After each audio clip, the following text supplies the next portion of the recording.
नरं चैव नरोत्तमं देवीं सरस्वतीं व्यासं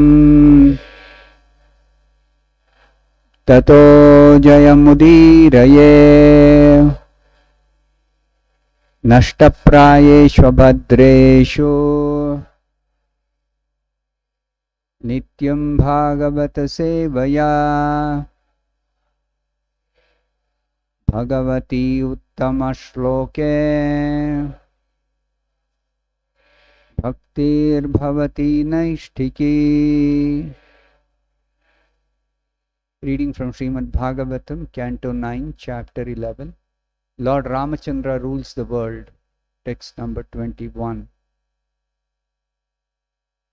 Yasya amalam nripa sadassu yasho adhunapi. Yasyamalam nripa sadassu yashodhunapi.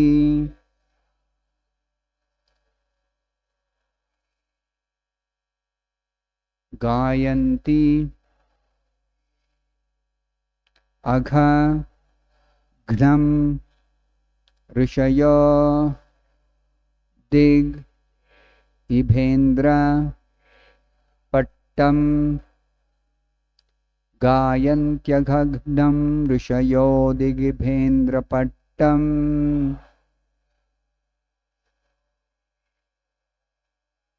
Tam Nakapala Vasupala Kirita Jushta. Tam Nakapala Vasupala Kirita Jushta.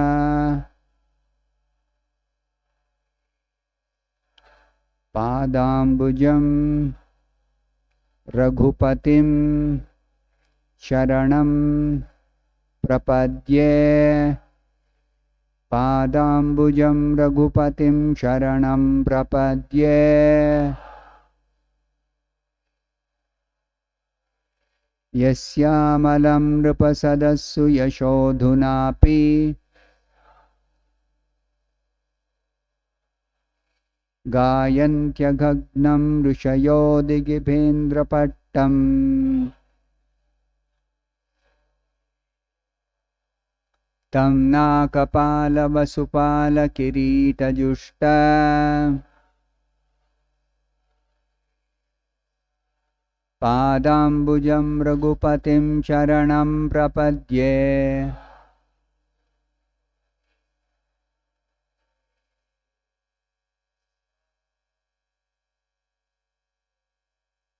Yasyamalam Nripasadassu Yashodhunapi.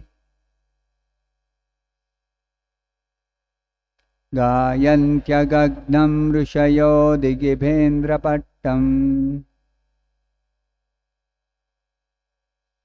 Tam Nakapala Vasupala Kirita Jushta. Padambujam Raghupatim Sharanam Prapadye.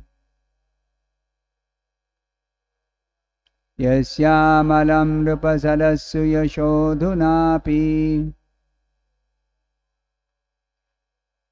Gayantyagham rishayo digibhendra pattam. Tam Nakapala Vasupala Kirita Jushta. Padambujam Raghupatim Sharanam Prapadye. Yasya, whose, Lord Ramachandra's, amalam, spotless, free from material qualities. Nripasadassu, in the assembly of great emperors, like Maharaj Yudhishthira. Yashaha, famous glories. Adhuna api, even today. gayanti, glorify, agagnam, which vanquish all sinful reactions, rishayaha, great saintly persons like Markandeya, dig ibha indrapattam, as the ornamental cloth covering the elephant that conquers the directions, tam, that, Nakapala, of heavenly demigods, Vasupala, of earthly kings, Kirita, by the helmets, Jushta, are worshipped, Pada Ambujam, whose lotus feet, Raghupatim, unto Lord Ramachandra, Charanam, surrender, Prapadye, I offer. Translation by His Divine Grace A.C. Bhaktivedanta Swami Prabhupada. Lord Ramachandra's spotless name and fame, which vanquish all sinful reactions, are celebrated in all directions like the ornamental cloth of the victorious elephant that conquers all directions. Great saintly persons like Markandeya Rishi still glorify his characteristics in the assemblies of great emperors like Maharaj Yudhishthira. Similarly, all the saintly kings and all the demigods, including Lord Shiva and Lord Brahma, worship the Lord by bowing down with their helmets. Let me offer my obeisances unto his lotus feet. Please repeat this translation after me. Lord Ramachandra's spotless name and fame, which vanquish all sinful reactions, are celebrated in all directions like the ornamental cloth of the victorious elephant that conquers all directions. Great saintly persons like Markandeya Rishi still glorify his characteristics in the assemblies of great emperors like Maharaj Yudhishthira. Similarly, all the saintly kings and all the demigods, including Lord Shiva and Lord Brahma, worship the Lord by bowing down with their helmets. Let me offer my obeisances unto his lotus feet. I'll read the text 22 by myself. Sayai sprushto abhidrushto va samvishto nugato piva kosalaste yayusthanam yatra gachanti yoginaha. Translation and purport by His Divine Grace A.C. Bhaktivedanta Swami Prabhupada. Translation. Lord Ramachandra returned to his abode, to which bhakti yogis are promoted. This is the place to which all the inhabitants of Ayodhya went after they served the Lord in his manifest pastimes by offering him obeisances, touching his lotus feet, fully observing him as a father-like king, sitting or lying down with him like equals, or even just accompanying him. Please read by myself. Purport by Srila Prabhupada.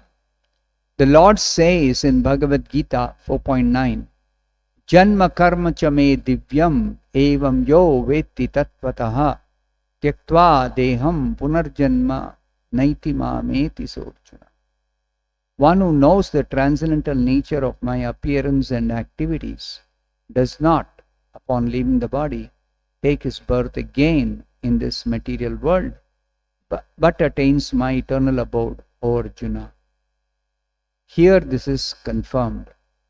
All the inhabitants of Ayodhya who saw Lord Ramachandra as citizens, served him as servants, sat and talked with him as friends, or were somehow or other present during his reign, went back home, back to Godhead.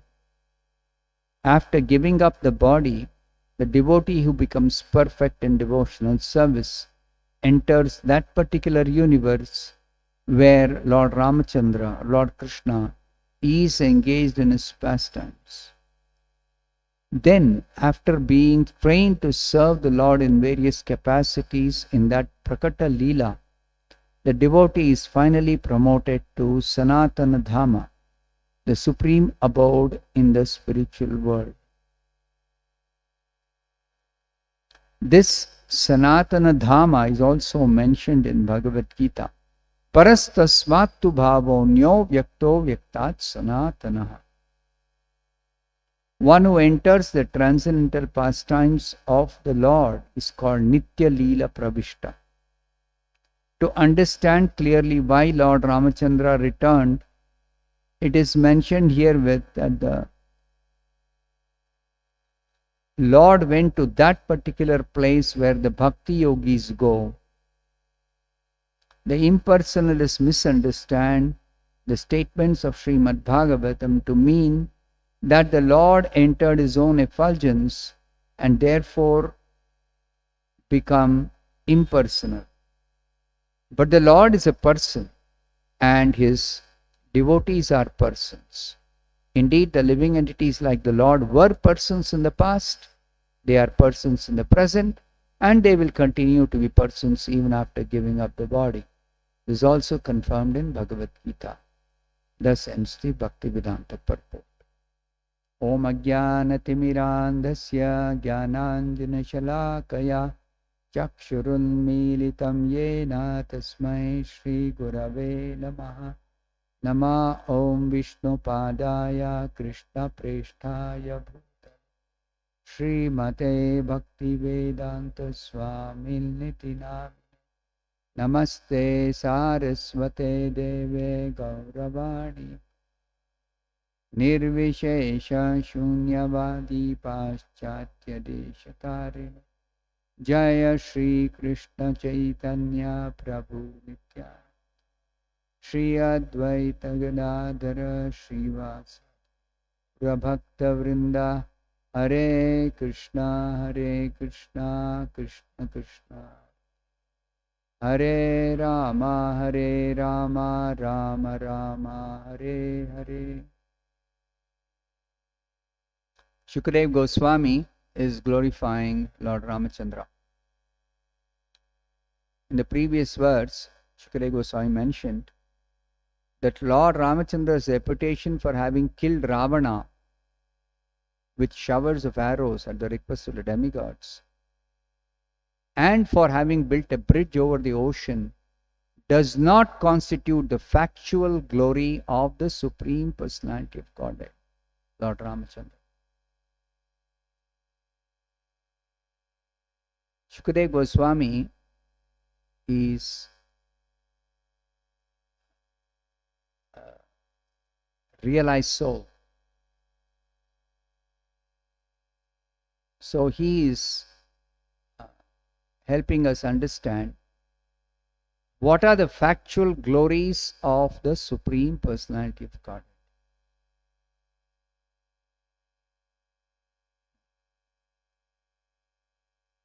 Because people misunderstand when the Lord incarnates in the human form, human-like form, that God is also another human being.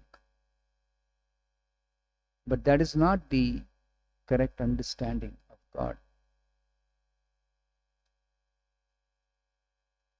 God's glories are actually unlimited. His glories are unlimited. And his factual glories are those which are not possible to be attained by any living being, including the demigods, great demigods, great tapasvis, great yogis, great saintly persons. Nobody can achieve that kind of glory that belongs to the Supreme Lord. So, Ramachandra came at the request of the demigods, and on their request he killed Ravana, who was creating so much problem for all the inhabitants of this world. But the real reason why the Lord incarnates is not for killing these demons, really speaking. Because these demons can be killed by the Lord's arrangement in so many other ways.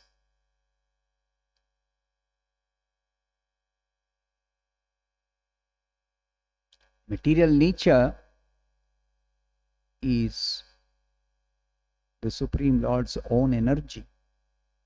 So material nature can very easily vanquish all these demons. One big cyclone and these demons are blown away. One earthquake and then so many people are killed, including powerful demons. So that is not the factual glory of the Lord, that he killed some very powerful asura or rakshasa. That is not the glory of the Lord. Anyway, death is going to come, even upon the most powerful king or demon. Everyone has to die. Anyone who has taken birth in this material world, accepted a material body, has to die. Jatasya hi dhruvo mrityu, dhruvam janma mritasya cha. So the killing these demons is not the Lord's factual glory. Even though devotees glorify the Lord for having killed this very, very powerful demon. But the factual glory is mentioned in this verse, that just his name can vanquish all sinful reactions. That is the real glory of the Supreme Lord. Living entities in this material world are engaged in struggle for existence, and they're caught up in this cycle of birth and repeated birth and death, and they keep on suffering miseries, life after life after life after life after life. So on their own there is no hope for anyone to stop this repetition of birth and death. It is not possible by their own endeavor. But simply by chanting the name of the Supreme Lord, Rama, Rama, Rama, Rama, Rama, all sinful reactions are completely vanquished. Agagnam, all sinful reactions. The scriptures describe that one name of the Supreme Lord, chanted just once, can vanquish more sinful reactions than what an expert sinner can commit in billions of lifetimes.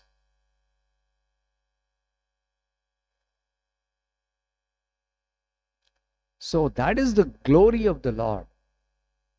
That's why the Lord is glorified for His holy name. His holy name is glorified for His holy name. And even if somebody hears about the fame of Lord Ramachandra, his fame, his name, his fame, his qualities, his activities also, not the kind of activities that he killed some Ravana, subdued some Asura, not that, but his activities in relationship with his devotees, his exchange of love with his devotees. That is very, very pleasing to the heart. That is very, very attractive. That is attractive even to liberated souls.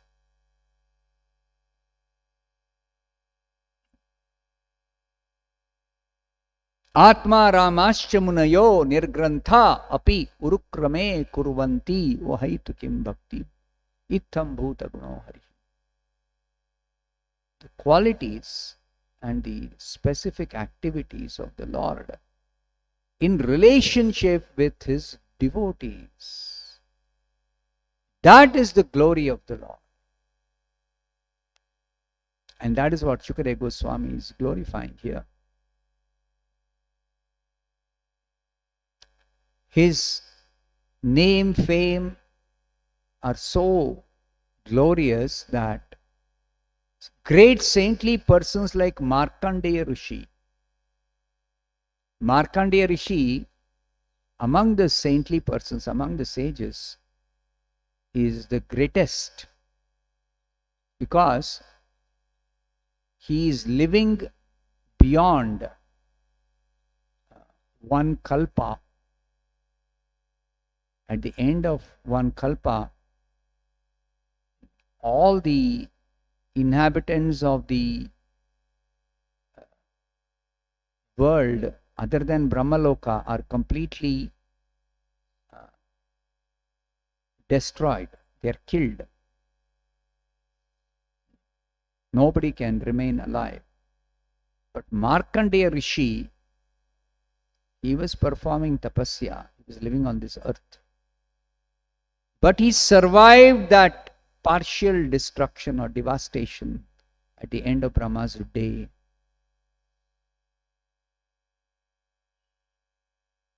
So that Markandeya Rishi, even he glorifies Lord Ramachandra's character in assemblies of great emperors like Maharaj Yudhishthira. Maharaj Yudhishthira himself is a great Rajarshi. But even Maharaj Yudhishthira, he would like to hear from the lips of such great Rishi like Markandeya Rishi the glories of Lord Ramachandra.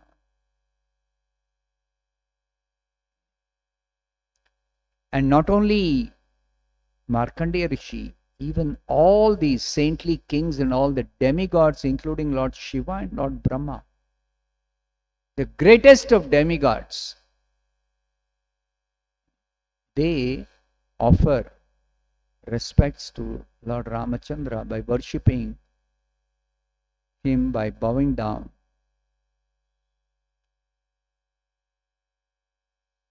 So that Lord Ramachandra is offered obeisances by Shukadeva Goswami. Padambujam Raghupatim Sharanam Prapadye. So the Lord's lotus feet is worth taking shelter. This is glorified by Lord Brahma also in the 10th canto of the Bhagavatam. Samashrita ye pada pallavaplavam mahat padam punya yasho murarehe bhavambudir vatsa padam param padam padam padam yat vipadam natesha. Even Brahma says the glory of the Lord's lotus feet is spotless. Punya yasho murare. Supreme Lord Krishna, he's famous as Murari. Not because he killed that demon Mura, but because simply by taking shelter of his lotus feet, one is able to very easily cross over this ocean of material existence as easily as one crosses over a puddle formed by the footprint of a calf. Vatsapadam. Bhavambudhi. This material existence is compared to a vast ocean. However expert swimmer one may be, one cannot cross an ocean by one's personal endeavor. But by taking shelter of the lotus feet of the Supreme Lord, this vast ocean shrinks and becomes as small as water contained in the footprint of a calf. Vatsapadam. And one is very easily able to cross over and reach. Where does one go? Parampadam. One reaches the personal abode of the Supreme Lord. That is the destination. Not just the spiritual sky, which is the goal of the impersonalists. So Srila Prabhupada says, Ramachandra returned to his abode to which bhakti yogis are promoted. The verse says, Yatra gachanti yoginaha. Yogi refers specifically to bhakti yogis. Because only bhakti yogis can enter the personal abode of the Supreme Lord. The other yogis, karma yogis or jnana yogis or ashtanga yogis, they are unable to enter the personal abode. Even if they get liberation, they are promoted to the spiritual sky. Because they don't have understanding of the personal feature of the Absolute Truth. The personal feature of the Absolute Truth is only understandable by the process of bhakti. Bhaktya mam abhijanati yavan yaschasmi tatvataha. Tato mam tatvato gyatva vishate tadanantaram. The Bhagavad Gita, Krishna says, he can be understood as he is, as a supreme person, param brahma, param dhama, pavitram, paramam bhavan, purusham, shashwatam, divyam, adidevam, ajam vibhum. In that way, if you want to understand in truth, the absolute truth, factually you want to understand, then bhakti is the only way. That's why Krishna declares, Yoginam api sarvesham madgatena antaratmana shraddhavan bhajate yomam.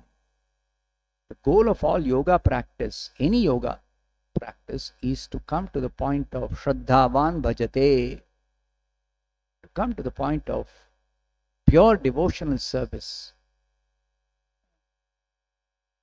Only then one can cross over this ocean of material existence to be able to go and reside as an associate of the Supreme Lord in his personal abode.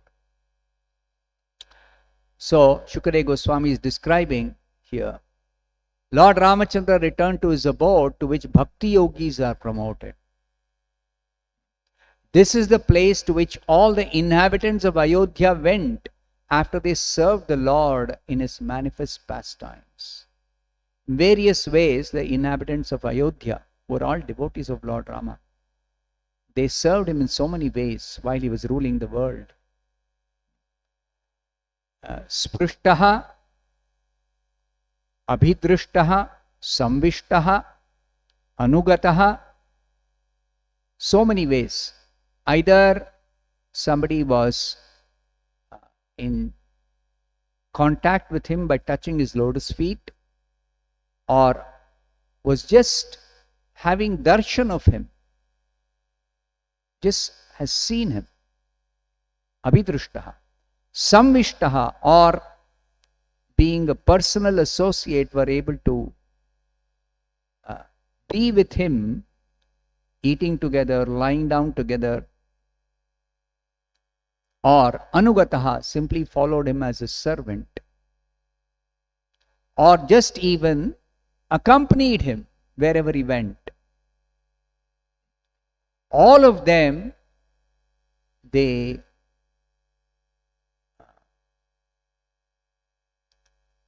went to the personal abode of Lord Ramachandra.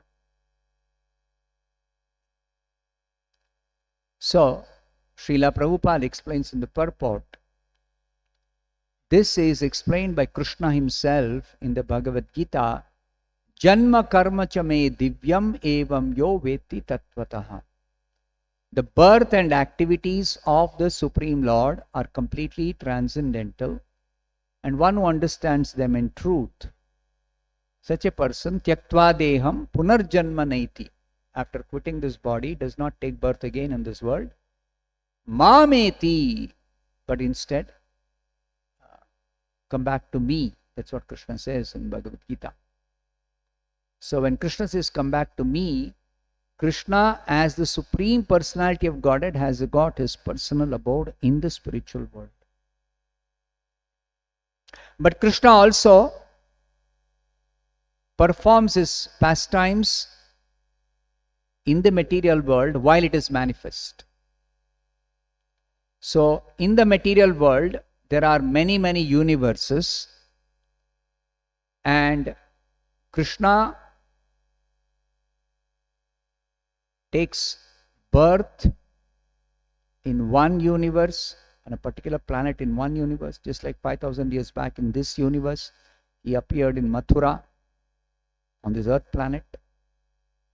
And then after winding up his pastimes here, the Lord actually goes to the next universe. Because there are millions of universes. So he, just like the sun is rising in one place but setting in another place. The sun is actually always in the sky. Relative to our vision, the sun appears to be rising, setting. It is just relative to our vision. Similarly, the Lord is always present in this material creation. But he appears to take birth in one universe and he winds up his pastimes in another universe. And that is continuously happening. That's why his pastimes, even in the material world, are called Nitya Leela. So a devotee, after quitting the present body, if that devotee has become perfect in devotional service, enters that particular universe where Lord Rama or Lord Krishna is engaged in his pastimes when the devotee quits the body. So wherever the Lord is in this material world, in one of the universes, the Lord is performing his pastimes. So the devotee is promoted to that place where the Lord is performing his pastimes when the devotee quits the body. And in that place, the devotee is trained up to serve the Lord by the Lord's personal associates. When the Lord appears in this world, he comes with his personal associates from the spiritual world. And along with the personal associates, those who are eligible to go back to this personal abode of the Lord, they also are given opportunity to engage in serving the Lord as one of his associates under training. Just like the cowherd boys. Some of the cowherd boys are eternal associates. Sri Dama or some of the names mentioned. They are all personal associates from the spiritual world. They are eternal associates. They are perfectly engaged in serving the Lord as his friend, cowherd boyfriend. But the other cowherd boyfriends are not eternal associates, but they are promoted to that position and they are trained up how to serve the Lord as a cowherd boyfriend by the eternal cowherd boyfriend associates of Krishna. And when they become perfect, then they are promoted to Krishna's personal abode in the spiritual world, where Krishna is eternally engaged in pastimes with his associates. Now, in the material world, these pastimes are manifest and unmanifest. During the day of Brahma, they are manifest. During the night of Brahma, they are unmanifest. Or even when Mahavishnu breathes out universes, so then the material world is manifest. But when Mahavishnu inhales, then all the universes are destroyed and they enter the body of Mahavishnu and they remain unmanifest for the same duration. So, Krishna's pastimes also are manifest and unmanifest in this material world. But in the spiritual world, there is no destruction, there is no unmanifestation. It's eternally going on without any cessation, without any stoppage. So, our goal is ultimately to enter the spiritual world, and in the spiritual world, not just the spiritual sky, but the spiritual planets, where the Lord is eternally engaged in pastimes with his devotees, and participate in his pastimes as his associate. That's the exalted position that actually all of us are entitled to. That's why in the scriptures, in many places it is said, even the position of Indra or Lord Brahma is very, very insignificant. There's a verse composed by one of devotees of Chaitanya Mahaprabhu. He says, Kaivalyam narakayate tridashapur akasha pushpayate durdantendriyas kala sarpa patali protkhat damshtrayate vishwam purna sukhayate vidhi mahendradishcha kitayate. He says, for a devotee of Lord Chaitanya or a devotee of Krishna, even the position of Vidhi means Brahma, Mahendra means Lord Indra, the king of the demigods. Even the position of Brahma or Indra is no more important than Kita, an insignificant insect. Why? Because all these positions are according to one's karma. According to one's karma. Why is Brahma in the position of Lord Brahma? Because of his past pious activities. And why is some other soul in the body of an insignificant insect? Because of that soul's past activities. So, living entities, even if they promote themselves to the heavenly planets or even to the position of Indra or Brahma, by their activities they are simply taking repeated birth in this material world. Just because somebody is in the position of Indra or Brahma, it doesn't mean that they get promotion further to the personal abode of the Lord. That's not possible. That is not possible. Unless somebody takes to devotional service. Even Lord Brahma, if he does not take to devotional service, he doesn't get promotion to the personal abode of the Lord. So therefore, the devotees understand that none of the positions of the material world are important, are worthwhile. That's why the position of a pure devotee is the most exalted. So much so that in order to glorify the position of a pure devotee, Krishna himself appears as Chaitanya, and he appears in the role of a pure devotee as Chaitanya Mahaprabhu.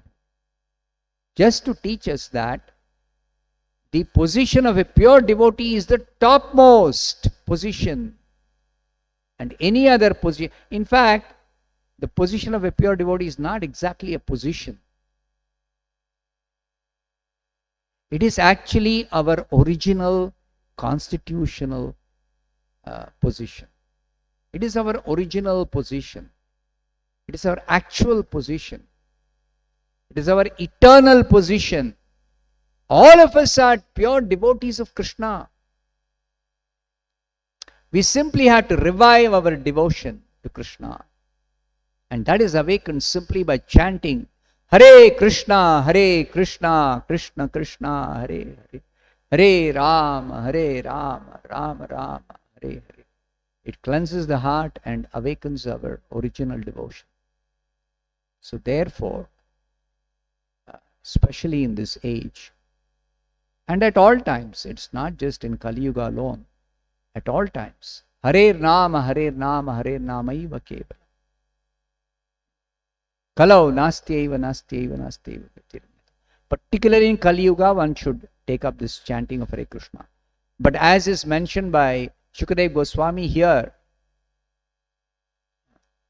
that even in the previous yugas, Shukadeva Goswami is speaking in Dwapar Yuga, and he is mentioning the glories of Lord Rama who appeared in Treta Yuga. So even in Treta Yuga, Yasya Amalam Gayanti. So the spotless name and fame of the Supreme Lord, particularly the name, is glorified always, always glorified. But the difference is, in other ages, one may get self-realization or liberation by other methods, other processes with great difficulty. One may get it. But Kali Yuga, even with great efforts, one cannot get ultimate liberation or entrance into the personal abode of the Lord simply by other methods other than devotional service. And even devotional service is not easy to perform in Kali Yuga except for the chanting of the holy name.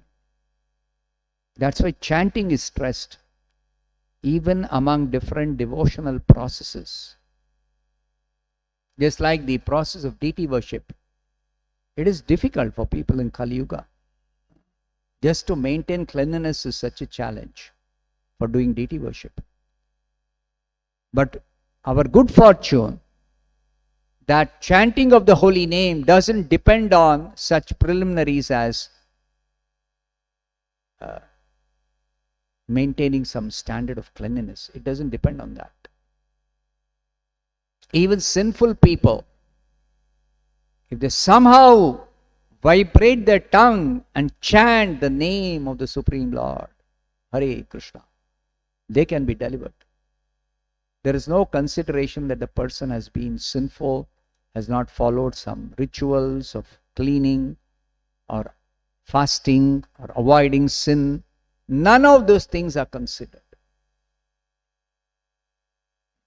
So we should take up this chanting of the holy name in all seriousness, and simply by perfecting this chanting. Of course, there is a quality to this chanting. The quality of the chanting is illustrated by the example of Draupadi. Draupadi called out to the Lord when she was being disrobed in that vicious assembly where gambling match was going on. Nobody could intervene and protect her, so she just called out to the Supreme Lord. The name of the Lord she called out with feeling, and the Lord immediately responded. Immediately responded. Another example is Ajamila. Ajamila didn't even call out the Lord, didn't even utter the name Narayana by way of calling the Lord. Draupadi actually called Lord Krishna. But Ajamila did not exactly call Lord Narayana. He called his son. But because he helplessly uttered that name, immediately the Vishnudutas came and rescued him from the hands of the Yamadutas. So we have to understand there is a quality to this chanting. And what is that quality? That quality is offenseless chanting. Offenseless chanting. We have to chant offenselessly. Offenseless chanting means there are consideration of 10 offenses in chanting Hare Krishna, or the holy name of the Supreme Lord, of which the most important aspect of this offenseless chanting is to call out to the Lord helplessly. Call out to the Lord helplessly. Because we should realize that whatever arrangements are there for our protection, they are useless when death comes. This is explained by Shukadeva Goswami in the beginning of the Bhagavatam. Dehapatya kalatradishu atmasainyeshu asatswapi. Asat. All these are asat. Our body, somebody may have a strong body, somebody may have a very influential body, influential position, or somebody may have wealth, somebody may have relatives, somebody may have wealth, opulences, strength, protection, security, whatever be your material arrangement, all that is asat. Everything material is asat.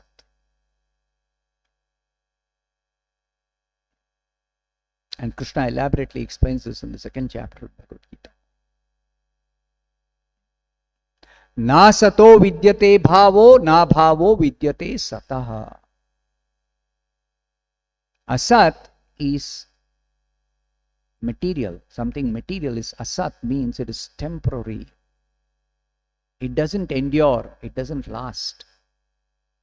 So all our arrangements, they fail when death comes. That's what Shukadeva Goswami says.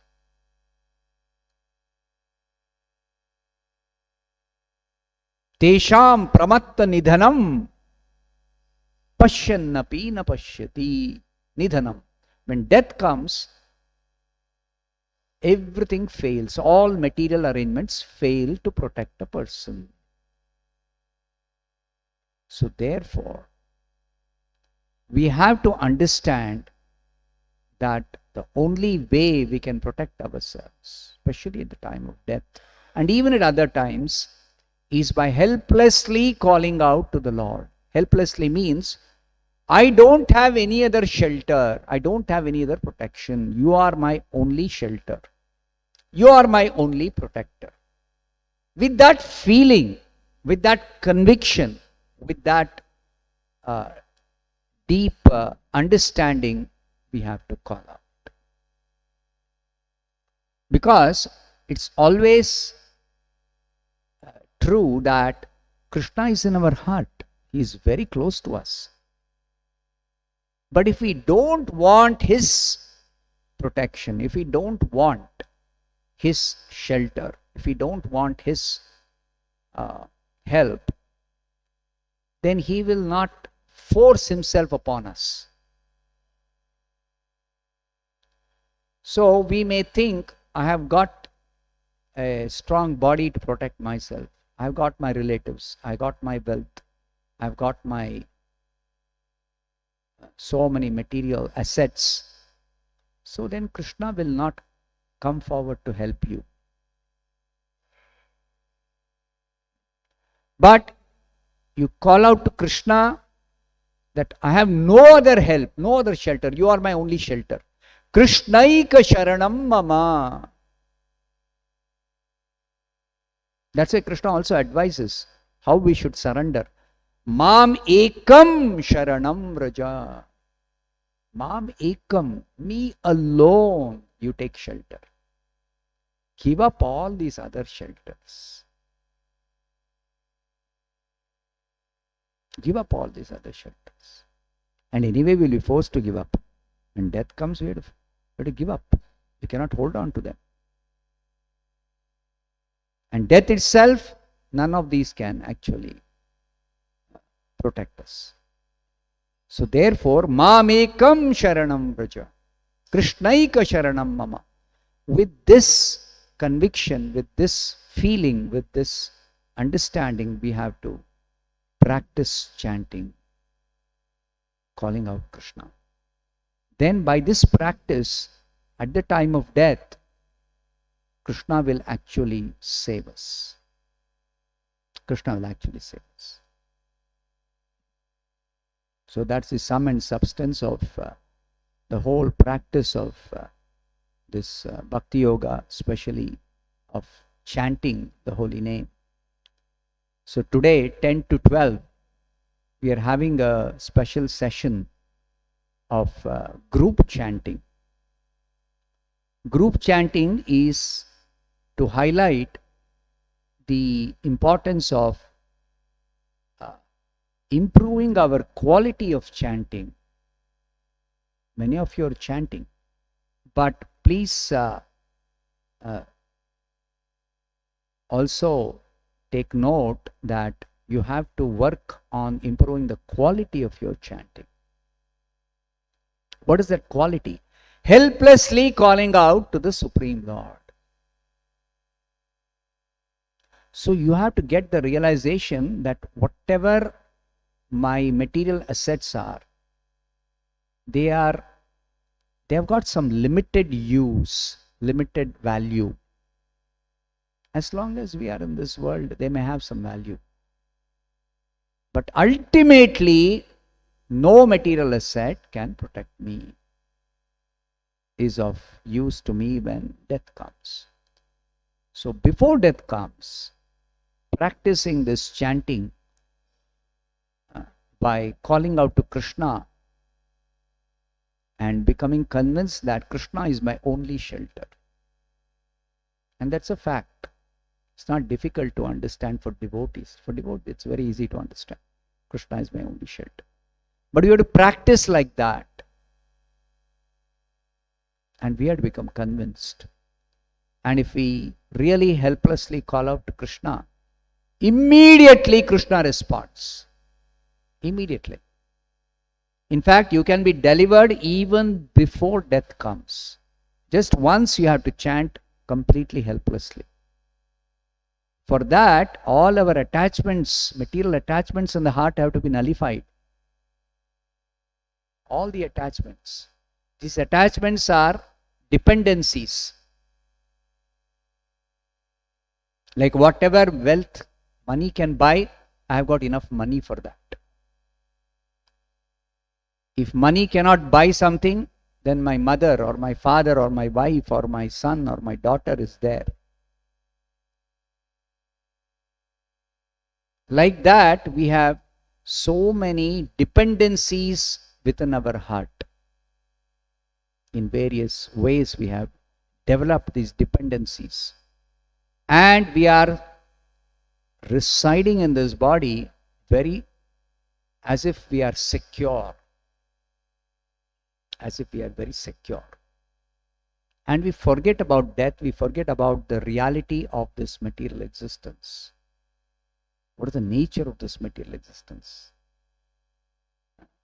But time and again we are reminded by natural calamities, by seeing people around us failing to take help from their material assets. We see everywhere around us.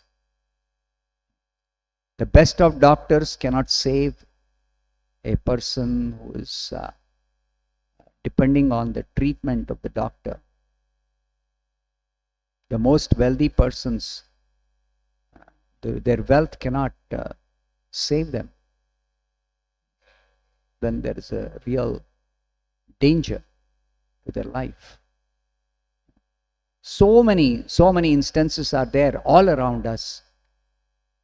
So Bhagavatam points out that take shelter of Krishna, take shelter of Rama, take shelter of the Supreme Lord, simply by chanting his name and calling out helplessly.